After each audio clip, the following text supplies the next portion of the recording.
আল্লাহ পাক রব্বুল আলামিন বলেন, শাহরু রমাদানাল্লাযী উনজিলা ফীহিল কুরআন।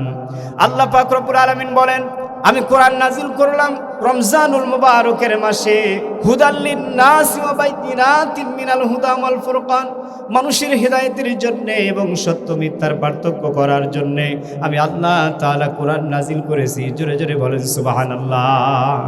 সেই রমজান মাস আসছে, রমজান এলে মধ্যপ্রাচ্যের অনেক রাষ্ট্রে সকল দ্রব্য মূল্যের দামকে কমিয়ে দেওয়া হয়, যাতে করে মানুষ এটা স্বাচ্ছন্দ্য বোধ করে অল্প টাকায় কিনে সেহরি এবং ইফতার করতে পারে। কথা বলেন ঠিক কিনা? আর আমাদের দেশের কিছু কুলাঙ্গার আছে যারা শবে বরাতের যে রোজা চলে গেল, এই রোজার মধ্যেও তারা লেবু বা আদার সাইডের কিছু জিনিসকে তারা আগের দিন থেকে বিক্রি করা বন্ধ করে দিয়েছে। 2-3 দিন আগে বন্ধ করে দিয়ে এই শবে বরাতের রোজা রাখবে, শবে বরাতের ইফতার করবে রোজা রেখে। এই জন্যে এই লেবুগুলোকে 30 টাকা থেকে 100 টাকা কেজি পর্যন্ত বানায় এরপরে বিক্রি করছে। মাশাল্লাহ, সেনাবাহিনী ধরে পাছার চাম তুলে ফেলছে। কথা বলেন ঠিক কি না? আমাদের দেশের মানুষ যত খারাপ, 1 লাখ সেনাবাহিনী সব সময় আমাদের দেশের অলিতে গলিতে ঘোরানো দরকার। কথা বলেন ঠিক কি না? আর এরকম ফাটা বাঁশ দিয়ে দেওয়া দরকার, যাতে আচ্ছা মতো পিটিয়ে এদেরকে ঠান্ডা করতে পারে। রমজানুল মুবারক আসছে, যে যত বেশি পারবেন আল্লাহর রাস্তে দান করতে থাকবেন, যে যত বেশি পারবেন তাহাজ্জুদের নামাজ পড়তে থাকবেন, যে যত বেশি পারবেন কোরআনুল কারীম তেলাওয়াত করতে থাকবেন। কথা বলেন ঠিক কিনা? আমাদের ফুরফুরার পীর সাহেব হুজুরগণ যারা ছিলেন, তারা যে শিক্ষা দিয়ে গেছেন যে আমাদের দেশের মানুষ তো মেজরিটি পার্সেন্ট মানুষ ছিল হিন্দু, পরবর্তীতে দেশ ভাগ হয়ে যাওয়ার পরে মুসলিমরা এই দেশে আসছে, হিন্দুরা ও দেশে চলে গেছে। এই ফুরফুরার জমিন থেকে পীর সাহেব হুজুর কিবলাগণ এই দেশে আসার পরে তারা দ্বীনের দাওয়াত প্রচার করেছেন। জোরে বলেন কথা ঠিক কিনা? আবু বকর সিদ্দিক আল কুরাইশি রহমতুল্লাহ আলাইহির নাম অবিস্মরণীয় হয়ে রয়েছে।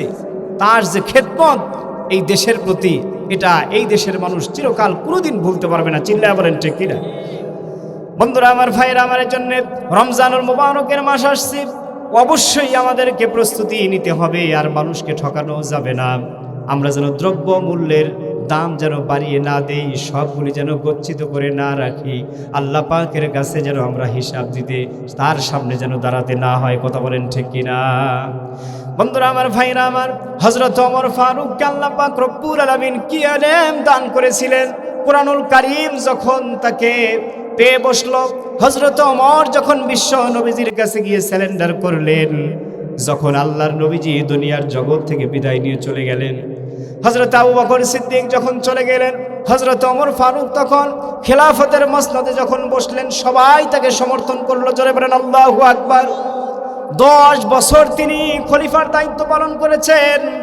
এই 10টা বছরে তিনি সারা পৃথিবীর সমস্ত শাসকদের আইডল হিসেবে পরিগণিত হয়েছেন। জোরে বলেন আল্লাহু আকবার। হযরত ওমর এক অবিস্মরণীয় নাম, যিনি খিলাফতের মসনদে থাকতে কোনরূপ কোনো বিদ্রোহের কোনো ঘটনা ঘটে নাই। কথা বলেন ঠিক কিনা?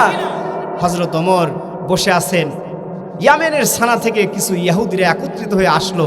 তারা অনেক ঘাটাঘাটি করছে, তাওরাত, জাবুর, ইনজিল ঘাটাঘাটি করে চিন্তা করছে মুসলমানদের খলিফা খালি একের পর এক দেশ বিজয় করে যাচ্ছে, একে একটু ট্রাই করার দরকার। সত্যি কি ইসলাম ধর্ম সঠিক নাকি ব্যাঠিক, এটা প্রমাণ করার জন্য তারা কিছু মানুষ একত্রিত হয়ে আসলেন। বললেন, ওমর, তোমাদেরকে 4টি প্রশ্ন করা হবে, এই 4টা প্রশ্নের জবাব যদি তোমরা দিতে পারো তাহলে আমরা সবাই মুসলমান হয়ে যাব। বলেন সুবহানাল্লাহ। কিন্তু আসলে ওদের মনের নিয়ত এরকম ছিল না। ওরা চিন্তা করছে এমন 4টি প্রশ্ন করব যাতে করে হযরত ওমর কেন সারা পৃথিবীর কোনো মুসলমান উত্তর না দিতে পারে। কথা বলেন ঠিক কিনা?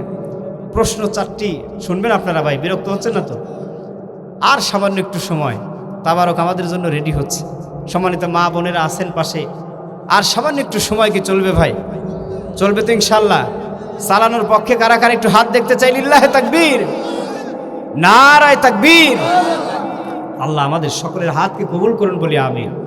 হযরত ওমরের কাছে পাদ্রী, তারপরে ইহুদি ধর্ম যাজক তারা চলে আসলো, এসে বলতেছেন যে ওমর, 4টা প্রশ্ন করব। জোরে বলেন কয়টা? একটু জোরে আওয়াজ করে বলেন কয়টা? 4টা প্রশ্ন করব। এই 4টি প্রশ্নের জবাব দিতে পারলে আমরা মুসলিম হয়ে যাব, নতুবা যদি জবাব না দিতে পারো তোমাদের ধর্ম মিথ্যা ধর্ম বলে পরিগণিত হবে। জোরে বলেন নাউজুবিল্লাহ।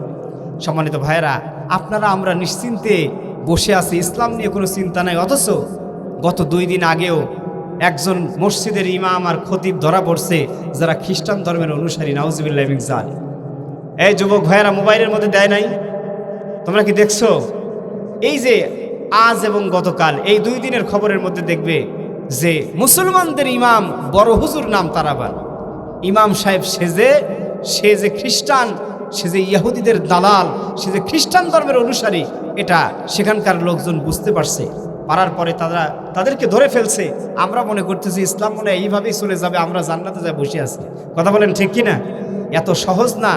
দিন দিন আপনাদের ইমানকে ধ্বংস করার জন্য ইহুদি খ্রিস্টানরা ব্যাপক ষড়যন্ত্র পায়তারা চালাচ্ছে। কথা বলেন ঠিক কিনা? বন্ধুরা আমার, ভাইরা আমার, হযরত ওমরকে ছোট করার জন্যে, ইসলামকে ভুল প্রমাণ করার জন্য 4টা প্রশ্ন নিয়ে আসলো। 1 নম্বর প্রশ্ন করলো হযরত ওমরকে, ওমর রে, তোমাদের কোরআন যদি সত্য হয় তাহলে কোরআন থেকে জবাব দিতে হবে। 1 নম্বর প্রশ্ন হলো আমাদের পক্ষ থেকে আল্লাহ পাক রব্বুল আলামিন এই দুনিয়ার জগতে এমন একটি জায়গা, আল্লাহ রব্বুল আলামিন যেই জায়গাটার মধ্যে সূর্যের আলো শুধু একটা বারের জন্য তাপ দিতে পেরেছিল, পৃথিবীর ইতিহাস থেকে শুরু থেকে নিয়ে এই পর্যন্ত আর কোনো দিন সূর্য কখনোই সেই জায়গাতে তারা আলো বিকিরণ করতে পারে নাই। জোরে বলেন আল্লাহু আকবার। ওই জায়গা কোনটা, সেই জায়গার প্রমাণ দিতে হবে, কিন্তু মুখে মুখে দিলে হবে না, জবাব দিতে হবে আল্লাহর কোরআন দিয়ে। জোরে বলেন সুবহানাল্লাহ। পৃথিবীতে এমন একটা জায়গা আছে যে জায়গায় সূর্যের আলো শুধু একবারই পড়েছে, আগেও পড়ে নাই, পরেও কোনোদিন পড়বে না। ওই জায়গাটা কোনটা, জবাব দিতে হবে তোমাদের কোরআন থেকে। যদি দিতে পারো মেনে নেব, ইসলাম ধর্ম কবুল করব, না মানলে পারে আমরা মনে করব তোমরা সব ভুয়া। কথা বলেন ঠিক কিনা? সম্মানিত ভাইয়েরা, 2 নম্বরে প্রশ্ন হলো যে এই দুনিয়ার জগতে 2 ভাই একই সঙ্গে জন্মগ্রহণ করেছে, একই সাথে মারা গেছে, অথচ এক ভাইয়ের চাইতে আর এক ভাইয়ের বয়স 100 বছর বেশি। এই যে 100 বছর বেশি হলো, একসাথেই জন্ম নিল, একসাথেই মারা গেল, 100 বছর বেশি হলো, এর পিছনে কারণ কি? আর এই 2 ভাই কোন 2 ভাই? জবাব দিতে হবে আল্লাহর কোরআন দিয়ে। সুবহানাল্লাহ বলবেন না? 3 নম্বরের প্রশ্ন হলো এই দুনিয়ার জগতে এমন একটি জায়গা আছে, এমন একটি কবর আছে যে কবরবাসী জিন্দা, আবার সেই কবরবাসী নিঃশ্বাসও নেয়, অথচ খাবার খেতে পারে না। নিঃশ্বাস নেয়, খাবার ছাড়া বেঁচে থাকে, আবার কবরের ভিতরে থেকেও জিন্দা। ওই কবরটা কোন কবর? জবাব দিতে হবে আল্লাহর কোরআন দিয়ে। জোরে বলেন সুবহানাল্লাহ। 4 নম্বর প্রশ্ন হলো এই দুনিয়াতে এমন একটি কবর ছিল যে কবর নিজেও চলেছে, তার ভিতরের যে কবরের বাসিন্দা তাকে নিয়েও পৃথিবীর বিভিন্ন জায়গায় ঘুরে বেরিয়েছে। ওই কবরই বা কোনটা, আর কবরের মানুষই বা কে? জবাব দিতে হবে আল্লাহর কোরআন দিয়ে। চিল্লায় বলেন আল্লাহু আকবার। বন্ধুরা আমার, ভাইরা আমার, হযরত ওমর ফারুক রাদিয়াল্লাহু তাআলা আনহু বিন্দু পরিমাণও চিন্তা করলেন না, কেননা তার অন্তরের মধ্যে একটা বিষয় সবসময় বারবার উদ্বেগ হচ্ছে, এই কিতাবটা হলো আল্লাহর কিতাব। জোরে বলেন কার কিতাব? সুতরাং আজকে মুসলমানদের সম্মান বাঁচাবে আল্লাহ পাক নিজেই। হযরত ওমর বললেন, এই মামুলি প্রশ্নের জবাব আমি ওমরকে দিতে হবে না, আমার এই পরিষদের মধ্যে একজন বাচ্চা আছে, বালক আছে, 8 থেকে 10 বছর বয়স। এই বালকটাই তোমাদের সকল প্রশ্নের জবাব দিয়ে দেবে। জোরে বলেন সুবহানাল্লাহ। বালকের নাম হযরতে আব্দুল্লাহ ইবনে আব্বাস রাদিয়াল্লাহু তাআলা আনহু। চিৎকার করে বলেন সুবহানাল্লাহ। হযরত আব্দুল্লাহ ইবনে আব্বাস, হযরত আব্বাস রাদিয়াল্লাহু তাআলার সন্তান, নবীজির আপন চাচাতো ভাই। আল্লাহ রাসূল তার জন্য দোয়া করেছিলেন। সুবহানাল্লাহ বলবেন না? নবীজির দোয়া এমনভাবে কাজে লেগেছে, হযরত আব্দুল্লাহ ইবনে আব্বাস রাদিয়াল্লাহু তাআলা আনহু পৃথিবীর সর্বপ্রথম কুরআনুল কারীমের তাফসীর গ্রন্থ তাফসীর ইবনে আব্বাস সর্বপ্রথম তিনি লিখেছেন। জোরে বলেন সুবহানাল্লাহ।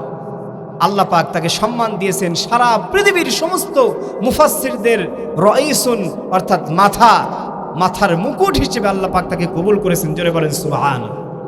সম্মানিত ভাইয়েরা, হযরত আব্দুল্লাহ ইবনে আব্বাস জবাব দিবেন আল্লাহর কোরআন দিয়ে। পারবেন না পারবেন না? একটু জোরে আওয়াজ করে বলেন, পারবেন না পারবেন না? আব্দুল্লাহ ইবনে আব্বাস অবশ্যই পারবেন। তিনি কুরআনুল কারীম জানেন, তিনি কোরআন বোঝেন, কোরআনের প্রত্যেকটা হুকুম তিনি মানেন। কথা বলেন ঠিক কিনা?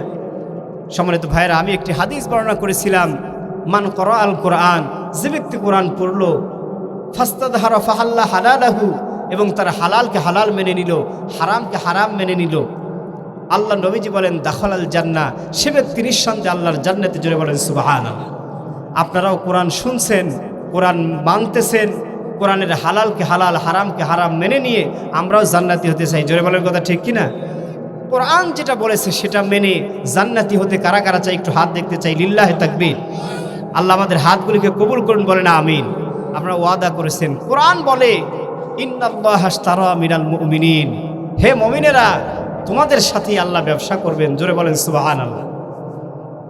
আল্লাহ পাক বলেন মিনাল মুমিনিনা আনফুসাহুম ওয়া আমওয়ালাহুম, মুমিন জীবন দেবে আর সম্পদ দেবে, বিআন্না লাহুমুল জান্নাহ, আর আমি আল্লাহ তাআলা তাদেরকে জান্নাত দিয়ে দেব। জোরে বলেন সুবহানাল্লাহ।